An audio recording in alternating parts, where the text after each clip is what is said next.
Vague पडलेली आहे. कोरडच आहे. तुरी डोबले.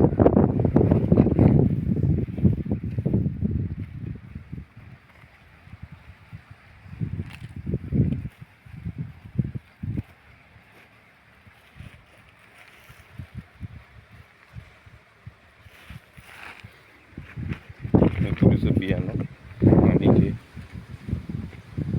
वर्मावरती टोकन यंत्राने तुरी डोबणं सुरू आहे. कोरड्यामध्ये पाहू शकता सर्वदूर ऊनच ऊन आहे.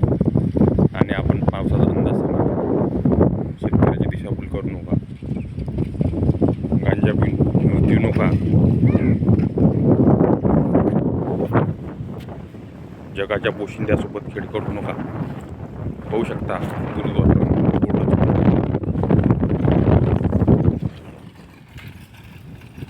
बघू शकता आपण टोकन यंत्र करण्यासाठी जोर लावा लागत आहे.